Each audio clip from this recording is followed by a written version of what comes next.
So tonight, to give you an overview, I'm going to talk about anti-Semitism in the United States, and then Father Alexei is going at cleanup and bring us up to date with what's going on the subject.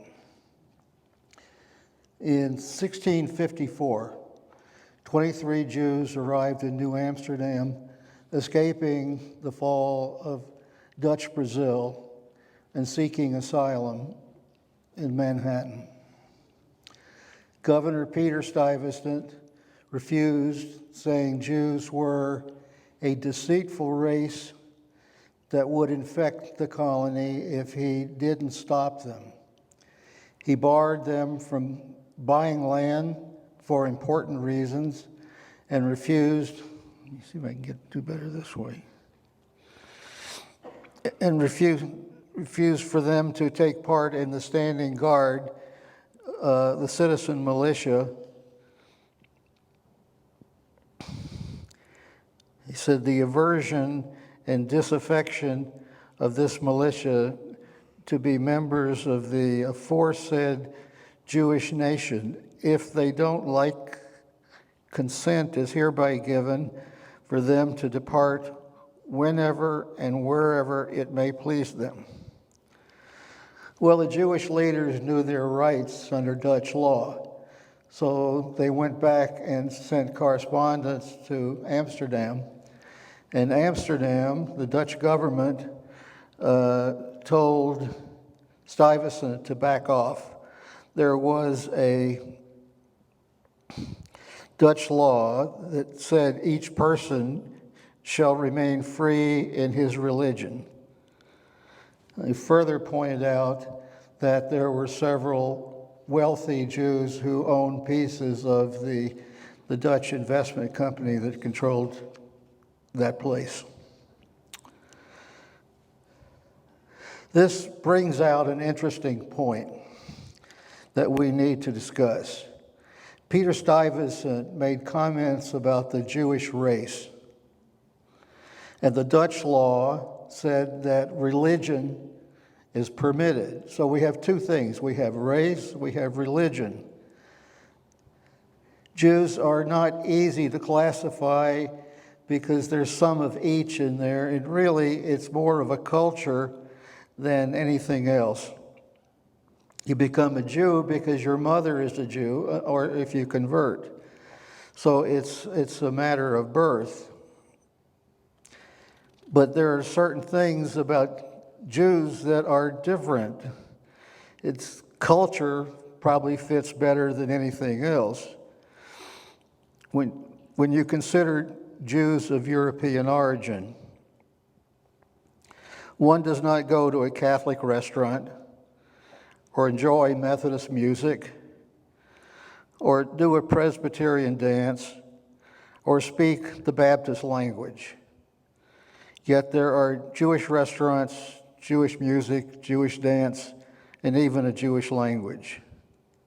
Jews are not simple for definition.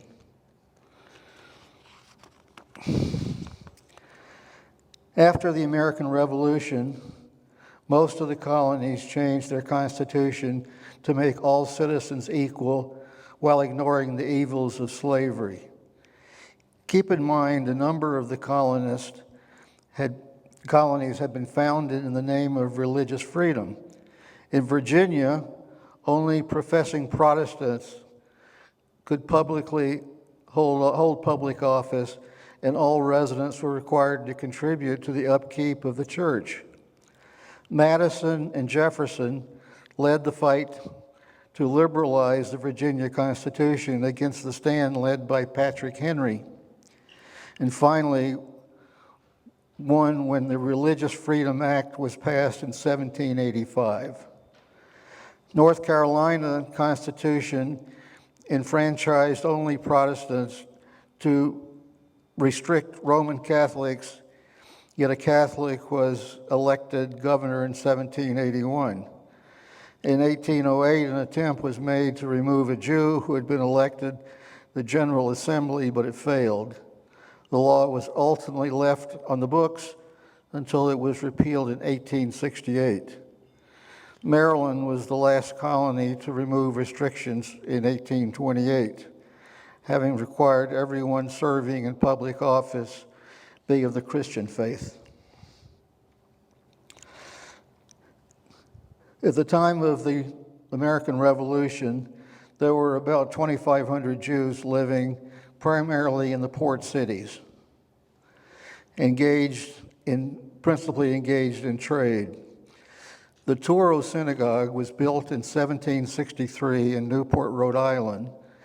It is the oldest synagogue building still standing in this country and the only surviving synagogue built at the time of the colonial era. On August 17, 1790, the day that President George Washington visited Newport, Rhode Island, the synagogue warden, Moses Satius, wrote to Washington expressing the support of the congregation for Washington administration and good wishes for him personally. His reply in August is as follows. Gentlemen, to the Hebrew congregation in Newport, Rhode Island, while I received with much satisfaction your address replete with expressions of affection and esteem, I rejoice the opportunity of assuring you that I shall always retain a grateful remembrance of the cordial welcome I experienced in my visit to Newport from all classes of citizens. The reflection on the days of difficulty and danger which are past is rendered the more sweet from consciousness that they are succeeded by days of uncommon prosperity and security. If we have wisdom to make the best use of the advantages which we are now favored, we cannot fail. Under just administration, a government to become great and happy people. The citizens of the United States of America have a right to applaud themselves for having given to mankind examples of an enlarged and liberal policy, a policy worthy of imitation. All possess alike liberty of conscience and communities of citizenship. It is now no more that toleration is spoken of as if it was by the indulgence of other class of people, that another enjoyed the exercises of their inherent natural rights. For happily, the government of the United States, which gives to bigotry no sanction, to persecution no assistance, requires only that they who live under its protection should demean themselves as good citizens in giving on all occasions their effective support.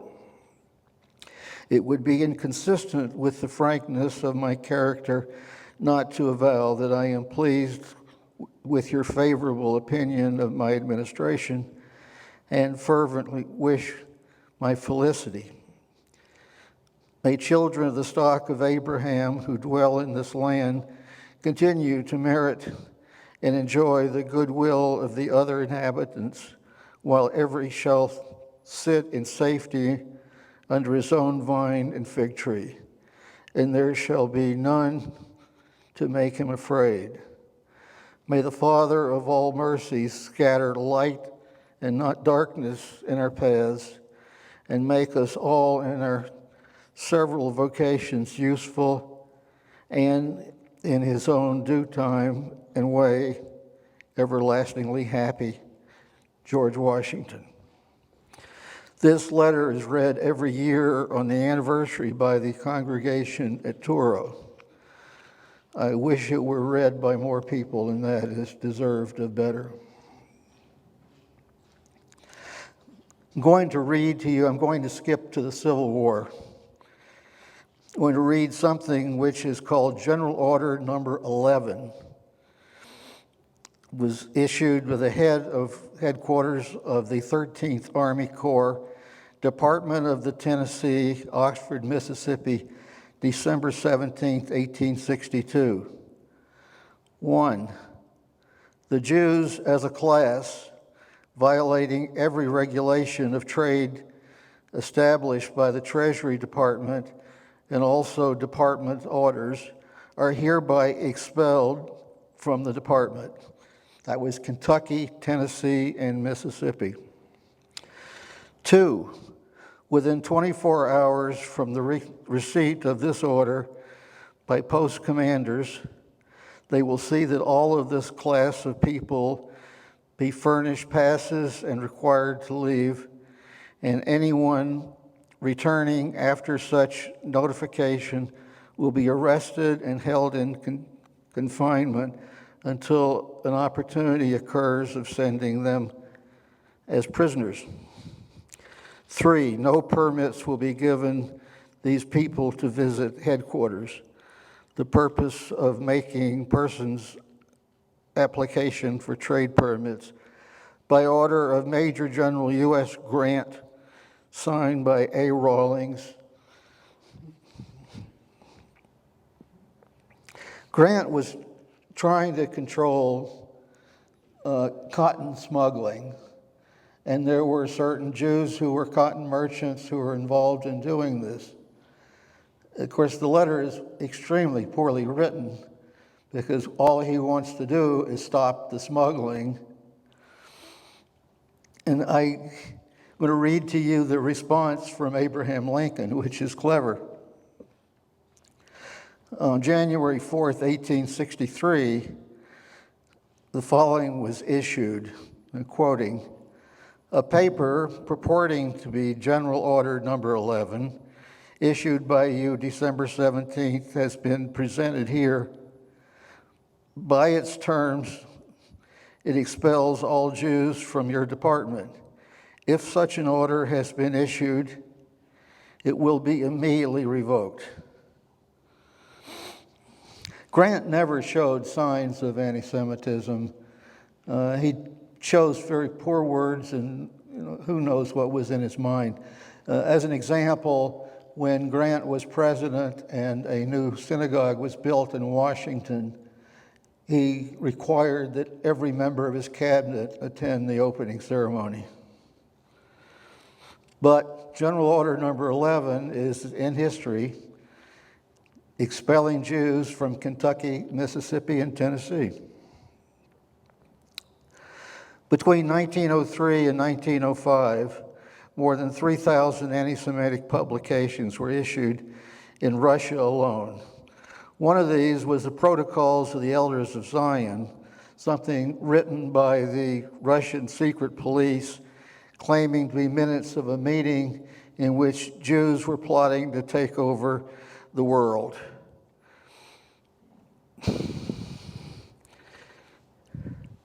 Even though it was announced as a hoax, in 1920, Henry Ford read a book and, believing it to be true, serialized its content in his newspaper articles supporting its claims, including, quote, "the scope of Jewish dictatorship in the United States and Jewish degradation of American baseball." It's really hitting low, isn't it?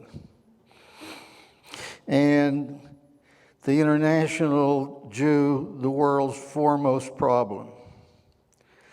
In 1922, Henry Ford published his articles in a book that sold over 500,000 copies. He refused to meet with Jewish leaders, who then began a campaign to educate people further about Jews and Judaism.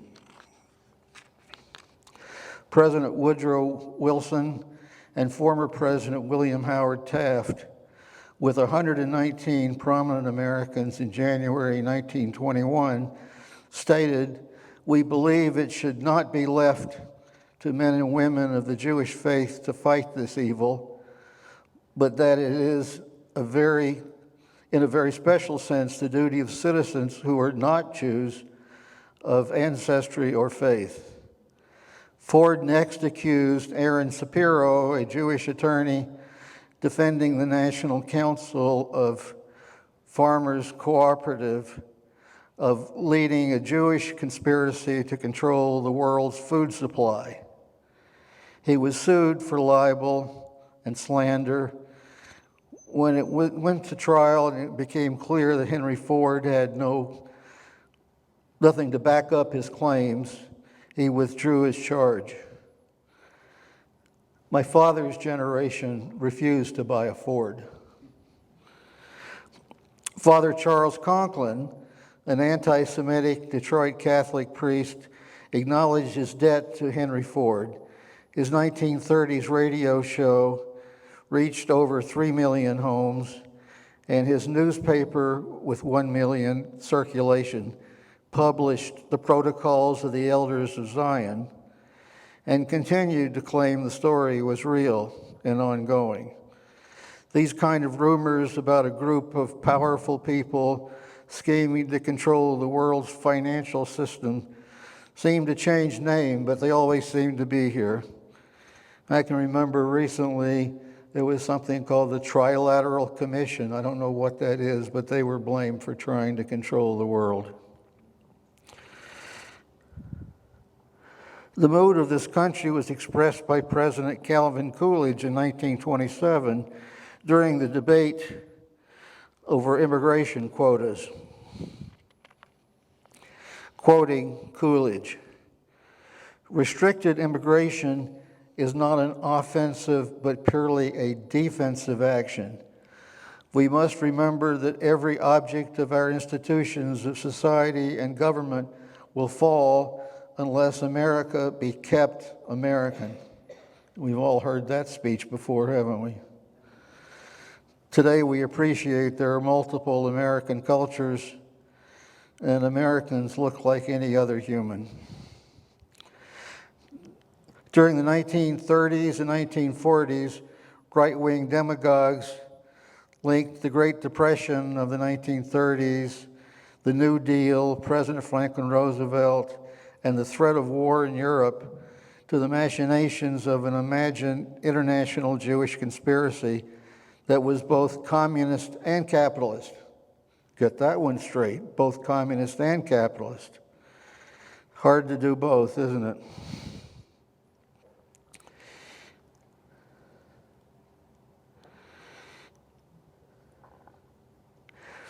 In a speech delivered on September 11th, 1941, at an America First rally, Charles Lindbergh claimed that three groups had been pressing this country toward war: the Roosevelt administration, the British, and the Jews, and complained about what he insisted was the Jews' large ownership and influence of our motion pictures, our press, our radio, and government. We still hear that charge, don't we? In the years before and during World War II, the United States, Congress, the Roosevelt administration, and public opinion expressed concerns about the fate of Jews in Europe, but consistently refused to permit immigration of Jewish refugees. Josiah Dubois wrote something called Report to the Secretary on the Acquiescence of This Government in the Murder of the Jews. The document was an indictment of the U.S. State Department, diplomatic, military, and immigration policies. Among other things, the report narrated the State Department's inaction and, in some instances, active opposition to the release of funds for the Jews in Nazi-occupied Europe, and condemned immigration policies that closed the American door to Jewish refugees from countries that engaged in their systematic slaughter. January 16, 1944, Henry Morgenthau and Randolph Paul personally delivered the Dubois paper to President Roosevelt, warning him that Congress would act if he did not. The result was Executive Order 9417, creating the War Refugee Board composed of the Secretaries of State, Treasury, and War. Issued on January 22, 1944, the executive order declared that, quoting, "It is the policy of this government to take all measures within its power to rescue the victims of enemy oppression who are in imminent danger of death and otherwise to afford such victims all possible relief and assistance consistent with the successful prosecution of the war." After the German surrender, complaints were made about the condition of the camp. Earl G. Harrison was sent by Harry Truman to report on conditions of the Jews in August 1945, 3 months after the German surrender. Quoting, "We appear to be treating the Jews as the Nazis treated them, except that we do not exterminate them. They are in concentration camps in large numbers under our military guard instead of SS troops. 3 months after VE Day and even longer after certain camps were liberated, many Jewish displaced persons and others are living under guard behind barbed wire fences amidst crowded, often unsanitary, and generally grim conditions in complete idleness, waiting and hoping for some word of encouragement and action on their behalf."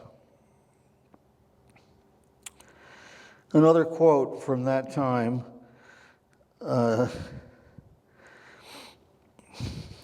General George S. Patton of Pasadena was in charge of was the acting governor of Bavaria. He made an entry into his journal in response to the Harrison letter, dated September 15, 1945. Quote, "Harrison and his ilk believe the DP is a human being, which he is not. And this applies particularly to the Jews who are lower than animals." George Patton.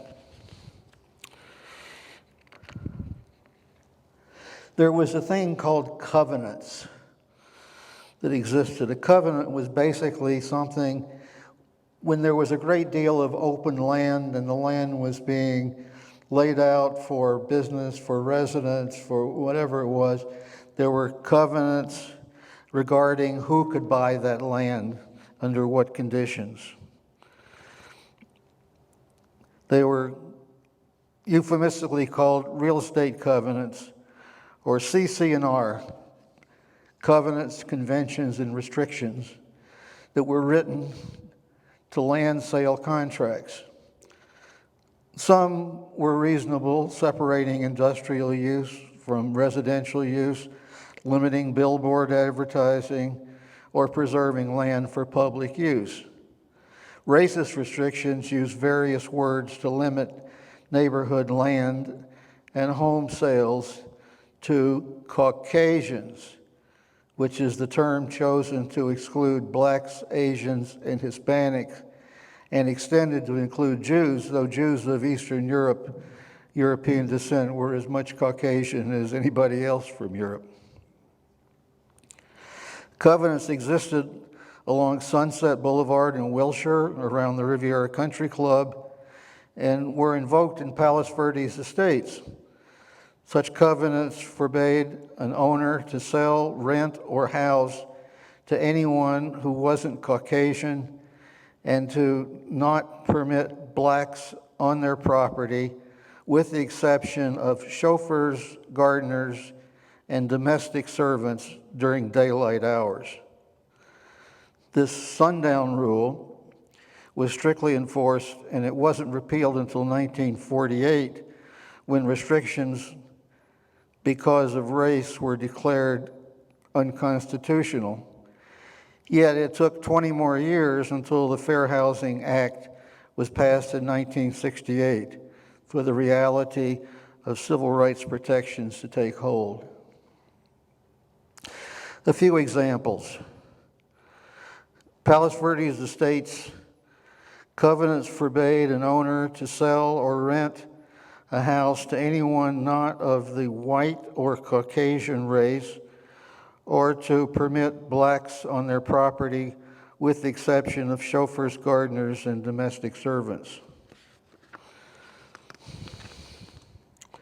Forest Hills Gardens in Queens, New York, covenants forbade the sale of real property to blacks, Jewish, and working class people.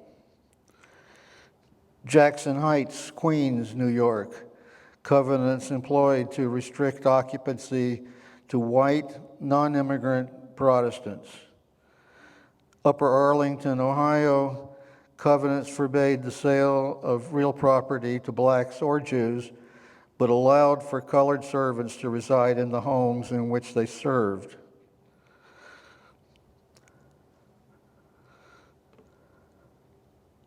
Williamstown, Massachusetts, in 1939, prohibited any non-white in domestic service from living in the town.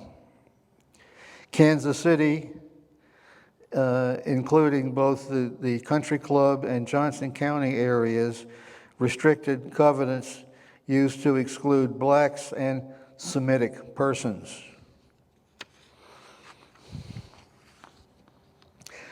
There was a movie made in 1947 called Gentleman's Agreement. I strongly advise you to see it if you're interested in understanding the anti-Semitic nature of the New York society at the time. Gregory Peck played the role of a man named Green, who was a Christian, but was writing a story on anti-Semitism and how it affected the lives of Jews. In doing so, he told people that he was a Jew and recorded the changes in attitudes that came from them when he did this.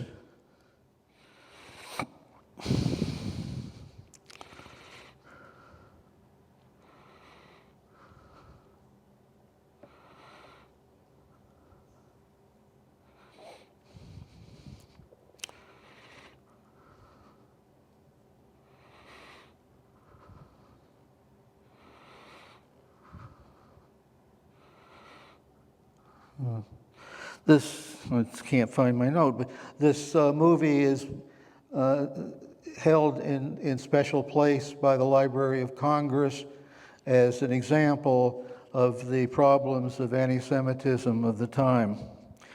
Other examples, there was a hotel in Miami which was famous for its sign out front, the Kenilworth Hotel, "No dogs or Jews." The same sign appeared in other places in Florida. Daytona Beach, I know for a fact. Many universities and professional schools had long-time Jewish quotas. I know one friend who was refused admission to a highly respected university because they had told him they had filled their Jewish quota, and this was as late as 1970. That university now has a Jewish president. Country clubs, downtown businessmen's clubs, civic organizations, banks, law and accounting firms, and hospital medical staff excluded Jews. This is why there are Jewish law firms, Jewish hospitals, Jewish banks, and social clubs, as Jews started their own in order to practice their profession and develop business and social contacts. Both City of Hope and Cedars-Sinai were begun by Jewish physicians excluded from other hospitals.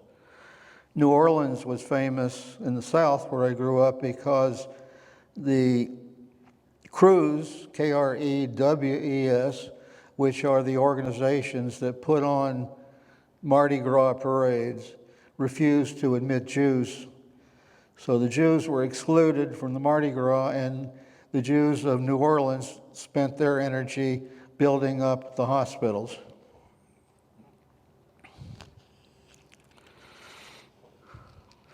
In Los Angeles, there are many older Jewish lawyers who have Loyola Law School diplomas on their walls because that was the only law school here without Jewish quotas.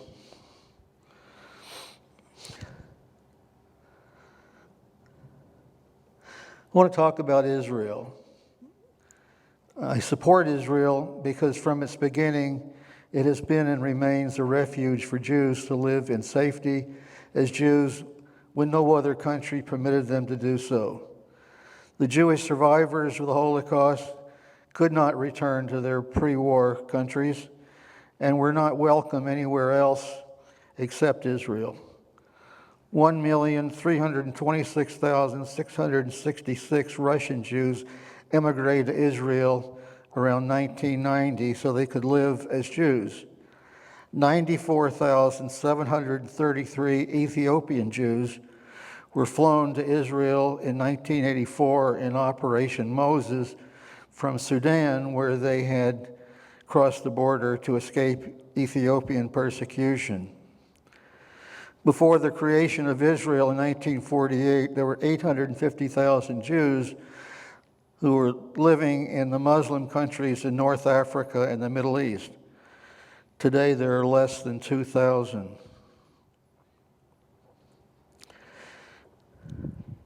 The Jews there were forced to leave their homes, whatever they could carry, and 377,251 immigrated to Israel. A total of 3,343,280 Jews moved to Israel between 1948 and 2021, which amounts to about half of its Jewish population today. I support Israel because it is a refuge for all Jews, and I'm very sorry to say that the need still exists. I could easily have been one who were forced to find a home, as I have said before. Thankfully, my ancestors came to this golden land. There are many policies of the Israeli government that I strongly disagree with. There are many policies of the American government that I strongly disagree with.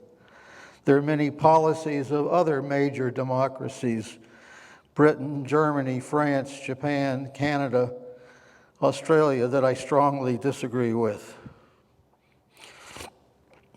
But I support Israel because it is the only refuge for all Jews where they can live as Jews in peace.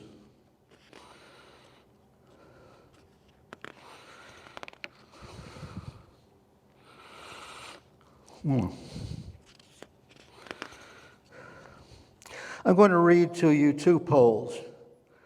The first, taken weeks after Pearl Harbor, asked Americans to name the U.S.'s greatest enemies.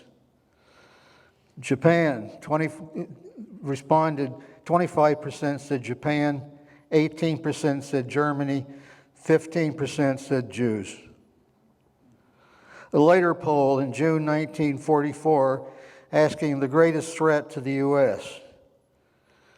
Jews, 24%, Japanese, 9%, Germans, 6%.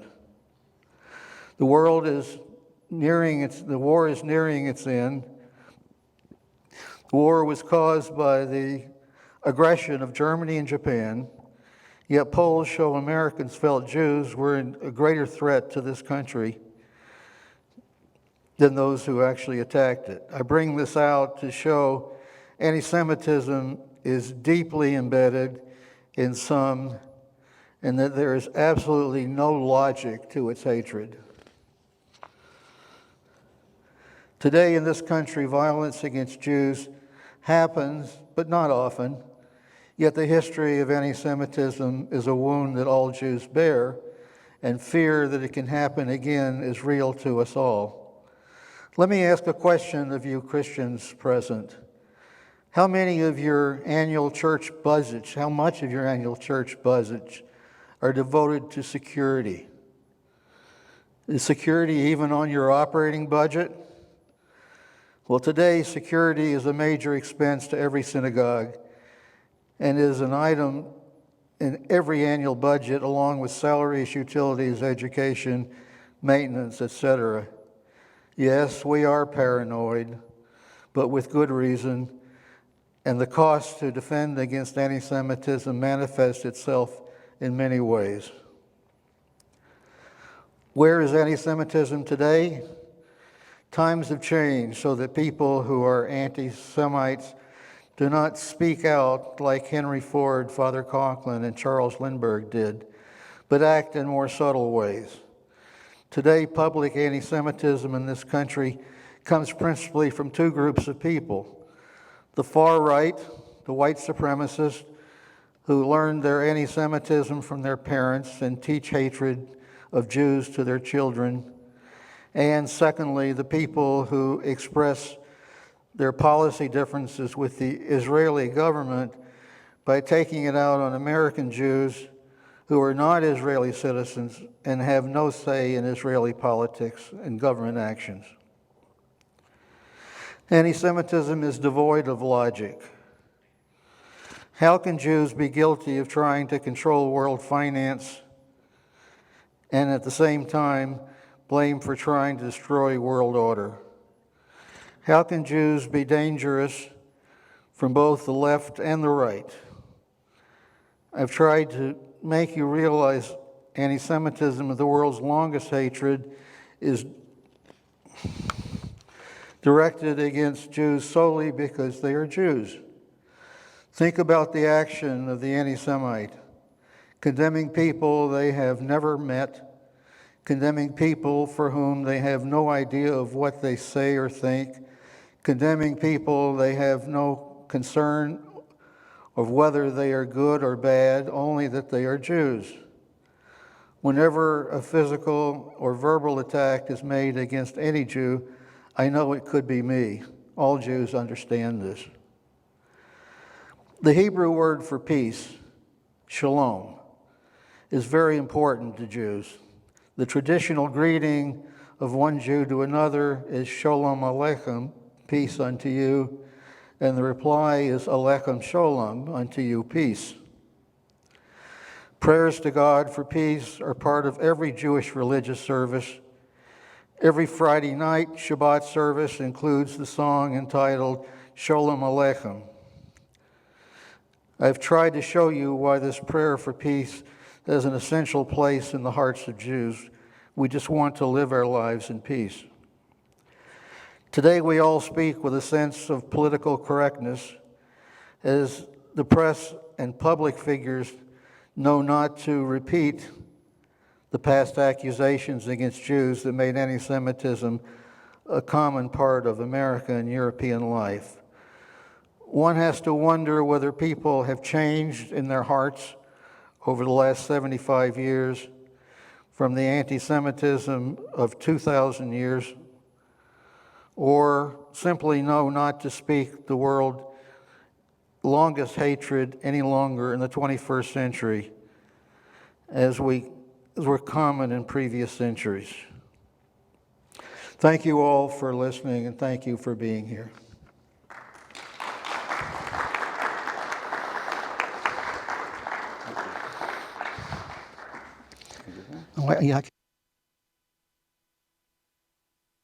Just make a slight adjustment here.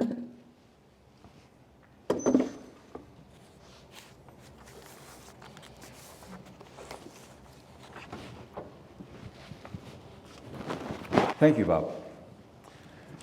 We're going to continue from where I left off last week, looking at the Catholic Church and the Jews. On the 5th of June, 1938, the American Jesuit priest, Father John Lafarge, arrived in the city of Rome as part of a journey throughout several European countries. In the previous few weeks, he had visited England, France, Germany, Czechoslovakia, Hungary, experiencing firsthand a continent anxious about Hitler's threats to Czechoslovakia and dreading another devastating war.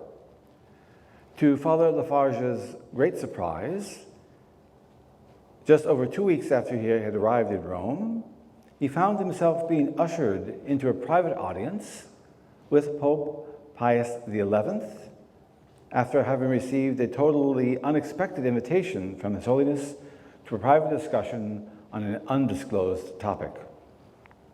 Father Lafarge was evidently known to the widely read Pope Pius XI as the author of an important 1937 book on race relations in the United States, entitled Interracial Justice.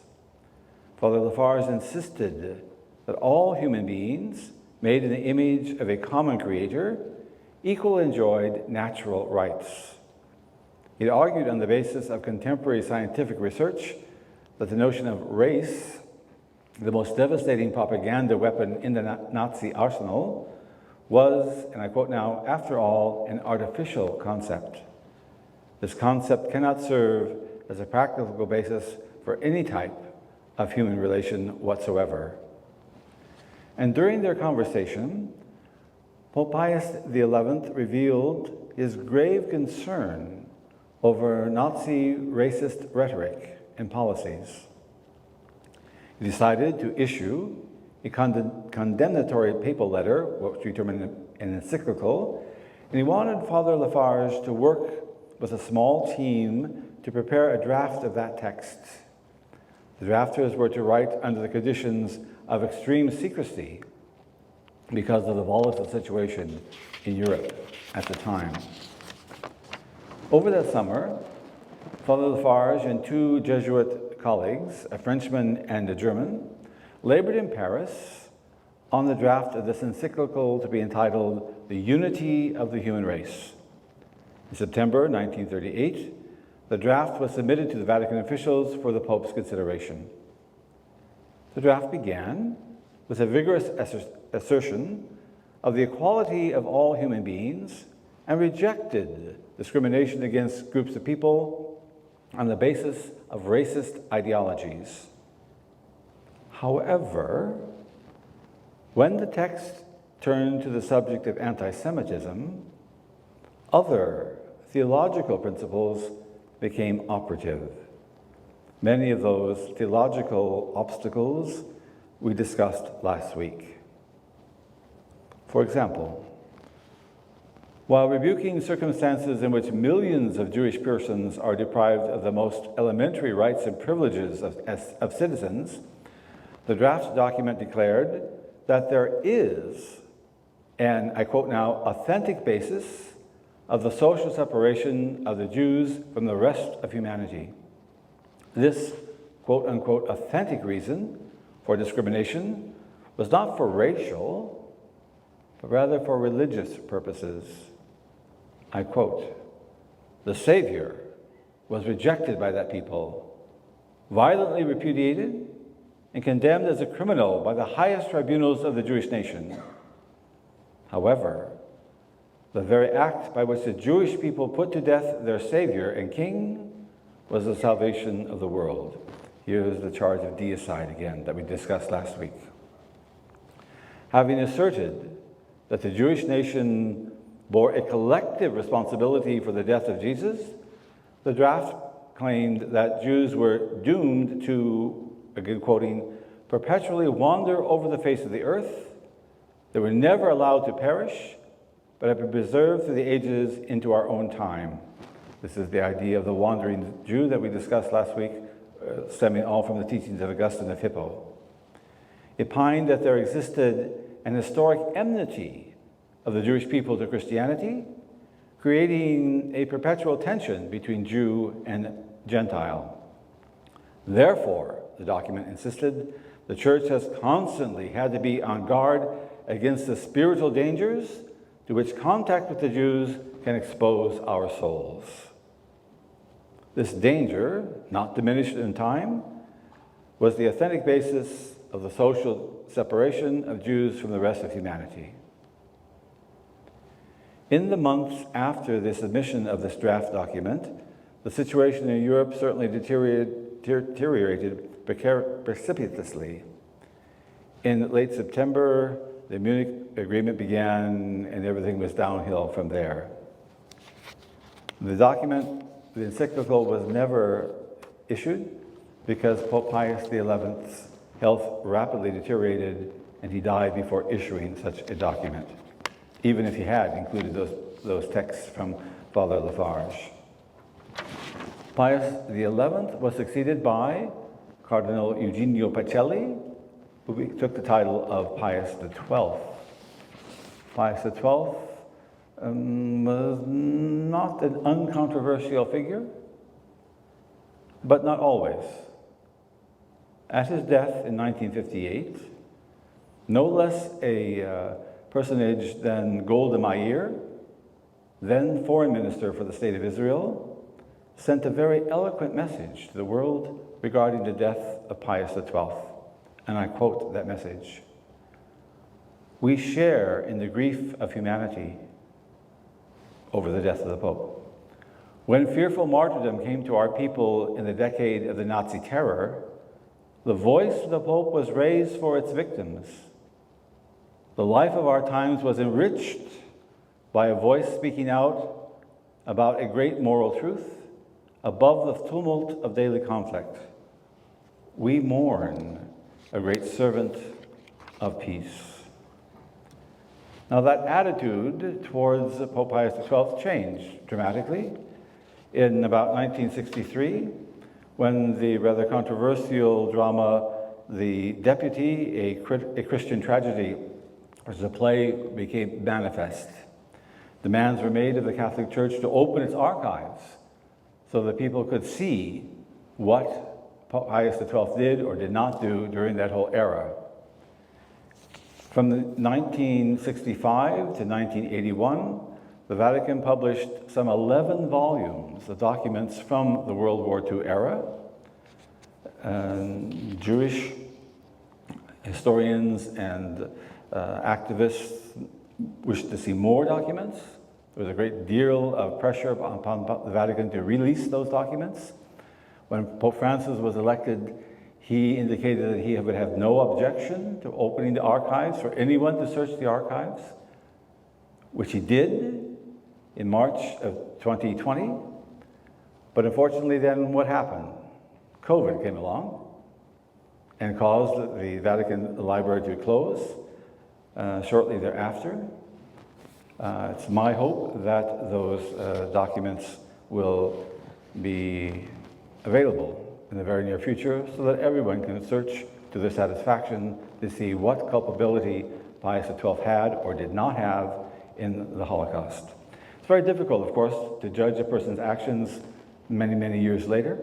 I mean, we're experiencing that in our own country here, with many of our founding fathers having been slave owners. So it's a difficult thing to do, but the Church is open. For Pope Francis' leadership here is phenomenal, that he's certainly open. He said, we're not afraid of the truth, whatever that truth might be here. I remember several years ago being part of a delegation. For those of you who don't know me, I'm the ecumenical and interreligious officer for the Archdiocese. I was a part of a delegation of Jews, Muslims, and Christians to the Vatican and to Jerusalem. When we were at the Vatican, we went on this tour of the catacombs below the Vatican called the Scavi tour. Some of you may have done that.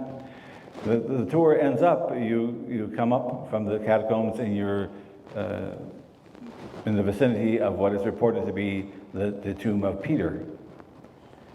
But not far from the tomb of Peter is the tomb of Pius XII. And none of the rabbis that were with us would go over there, and I understood that. It's something that we need to deal with, something that we need to approach openly and honestly. I mentioned last week also that there was my first visit to Yad Vashem. There was a very, very critical caption under photographs of Pius XII and others at the Yad Vashem Museum. That caption has been modified, I must say, indicating a willingness on the part of the Jewish nation to look at this more openly rather than automatically being condemnatory. And then the whole situation between Judaism and Christianity, specifically Catholicism, changed dramatically in the early 1960s with the summoning of the Second Vatican Council by Pope John the 23rd.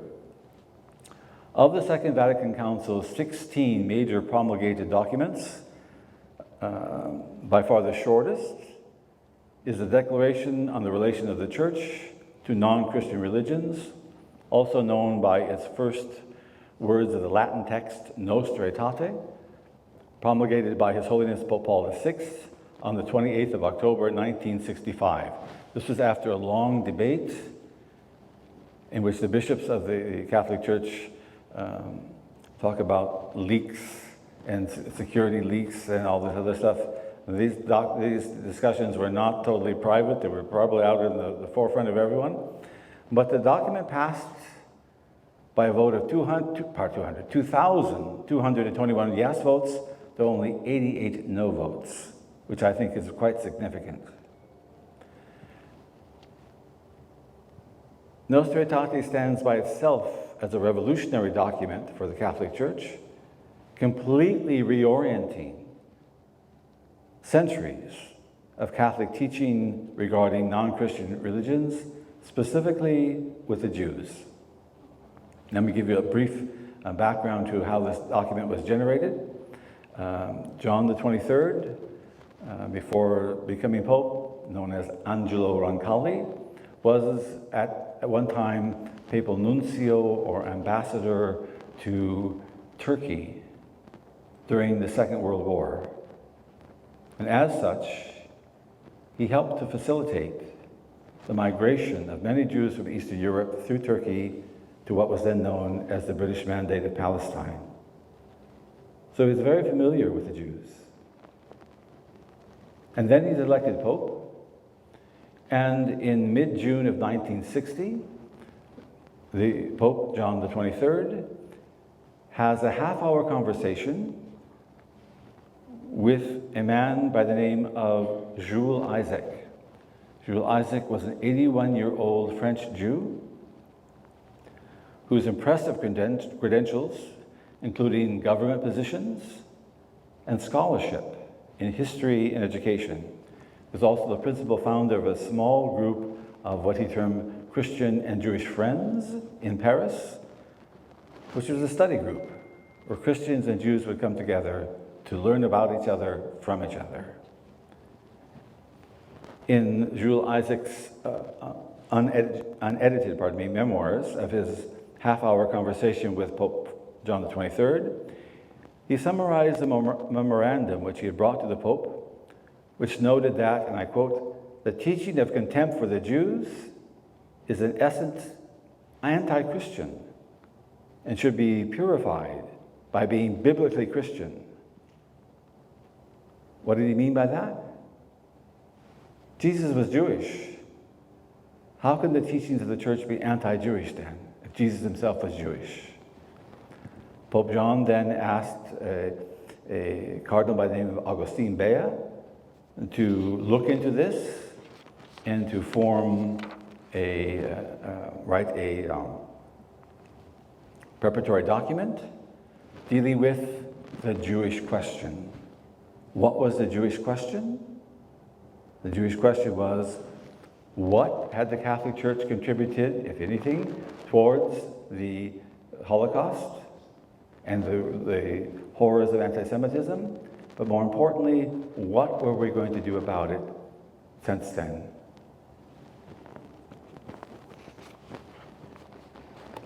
Nostra Aetate deals with the Jewish question.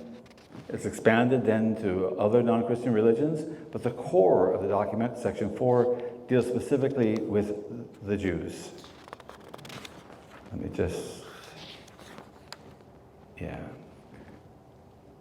The church, by this document, repudiates the centuries-old charge of deicide against the Jews, the charge that all Jews, regardless of when they lived, are responsible somehow for the death of Jesus. The church, in this document, stresses that there is a religious bond shared by Jews and Christians. The church in this document reaffirms the eternal covenant between God and the people of Israel, and the church by this document dismisses church interest in trying to baptize Jews as Christians. For the first time in our history, Nostra Aetate called for Catholics and Jews to enter into friendly dialogue and biblical and theological discussions to better understand each other's faith. Caution was urged in Catholic preaching and catechizing. Let me share one paragraph from the document with you. The Jews should not be spoken of as rejected or cursed, as if this followed from Scripture. Consequently, all care must be taken, lest in catechizing or in preaching the Word of God, they teach anything which is not in accord with the truth of the gospel message of the Spirit of Christ. The document continues. Indeed, the Church reproves every form of persecution against whomever it may be directed, remembering then its common heritage with the Jews, and not moved by any political consideration, but solely by religious motivation of Christian charity, it deplores all hatred, persecutions, and display of anti-Semitism directed against the Jews at any time or from any source. We'll look at another couple of sections of that in just a moment. It's very interesting to me, as the ecumenical and interreligious officer for the Archdiocese, I often wondered, did the Jews ever respond to this document from the Catholic Church? And yes, they did, but in a qualified sense. A group of 4 Jewish scholars published a document entitled Dabru Emet, a Jewish statement on Christians and Christianity, but this was published as a full-page ad in the New York Times and the Baltimore Sun. In addition to the authors, Dabru Emet was endorsed by over 200 rabbis and Jewish academics from around the world. And while Nostra Aetate was meant to be definitive as the official teachings of the Catholic Church, the Dabru Emet, on the other hand, represents only the opinion of its authors and was intended to provoke conversation within the Jewish community. The document has an introduction, and then it lists 8 points, each of which is followed by a brief paragraph of explication. I'm not going to read those paragraphs, but I'm going to give you the 8 points. First point, Jews and Christians worship the same God. Second, Jews and Christians seek authority from the same book, the Bible, what the Jews call Tanakh, which Christians call the Old Testament. Third, Christians can respect the claim of the people upon the land of Israel. Fourth, Jews and Christians accept the moral teachings of the Torah. Fifth, Nazism was not a Christian phenomenon. Next, the humanly irreconcilable difference between Jews and Christians will not be settled until God redeems the entire world as promised in the Scriptures. A new relationship between Jews and Christians will not weaken Jewish practice. And finally, Jews and Christians must work together for justice and peace. And we see evidence of some of these things in our life here in Los Angeles today. For example, Jews and Christians are working together on most notably recently on the immigration issue and other such issues. I'd like to try to now walk you through how we try to flesh that document here within the Archdiocese of Los Angeles. we have a long-standing priest-rabbi dialogue, where sadly, a diminishing number of rabbis and a diminishing number of priests get together about once a month. Because of COVID, now it's all via Zoom. And we discuss a number of issues. Over the years, we actually have written a book together, but nobody would publish it. And I think the reason is, my original idea here was that this book shouldn't be a book, but rather should be a series of magazine-style articles on maybe life cycle events from a Jewish and Christian perspective, something like this, where there would be ideally a Jewish congregation and a Catholic congregation could come together. They could engage in interreligious learning, where we learn about the other from the other. There would be questions to be posed at the end of each little article. Well, I should not make any comment about the rabbis, but I can make comments about the priests. I got very verbose, and these little magazine-style articles that I envisioned, and now a 1,000-page book, no one's going to read a 1,000-page book. So when we tried to get it published, I took it to a number of Catholic publishers thinking, certainly somebody will publish this thing. And none of them said, they all told me the same thing. Father, your best bet is YouTube. And little snippets like this on YouTube, where you can show this to groups of Catholic and Jewish congregants together, and that can spur discussion. So we've done a few of those, and I hope that we can do more. The Catholic Church certainly has published a number, and before I forget, there are not one, but two groups, Catholic Jewish women's groups. One here in the South Bay, which does some fabulous work, where Jewish and Catholic women come together. I don't need to tell many of you this because you're heavily involved in this. And you have these wonderful meetings and discussions. I sadly had to miss your last conference due to a previous commitment, but I pledge to you that I will do everything I can to be at the next one you have. You do some wonderful work together. I know the group in Los Angeles does some wonderful work together.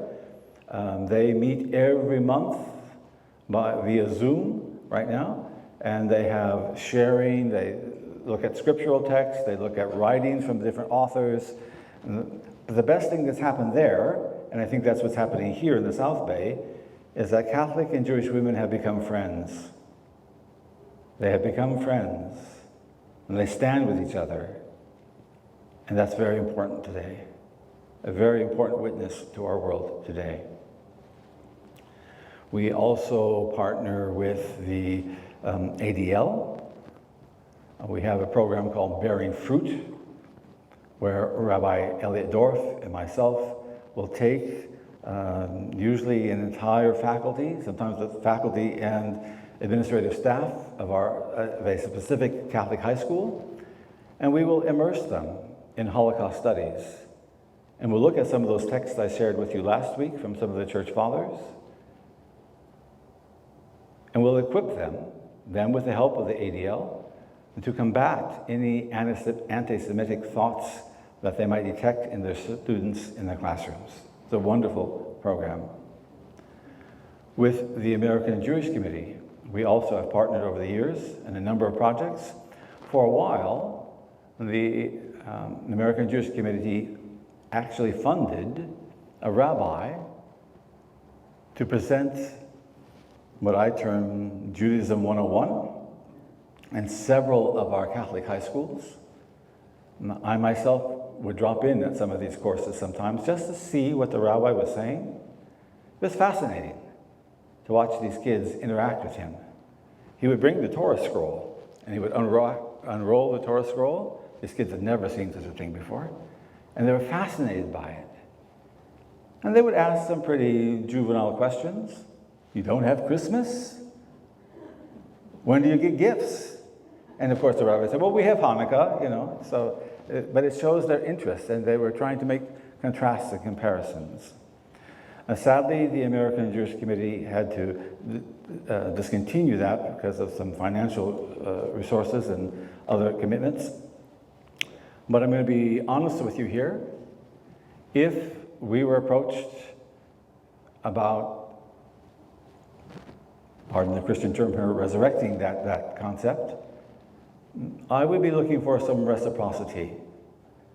If we have a rabbi teaching Judaism in our Catholic schools, could not a Catholic priest come and explain Christianity from a Catholic point of view in Jewish schools? I think it would only be fair, and it would be a mark of the progress of our relationship with one another. Reciprocity on all fronts. Often, when some horror happens in a Jewish synagogue or a Jewish setting, we are asked, and we are sometimes volunteer without being asked, to make some statement of solidarity with the Jewish people in this. And to be honest with you again, we're looking for that to be reciprocal. When something happens against a Christian site, a Catholic site, or Catholic people, particularly in Israel, as you mentioned, and we're looking for some reciprocity here. Sometimes the silence from the Jewish rabbis and the Jewish officials is audible. We need to work on that together here. We need to be truly brothers and sisters. The Catholic Church also has taken some great strides, I think, in regarding preparing our people, those of us who preach or teach in catechetical programs, about how to present the Jews. We've published a document called God's Mercy Endures Forever, Guidelines on the Presentation of Jews and Judaism in Catholic Preaching.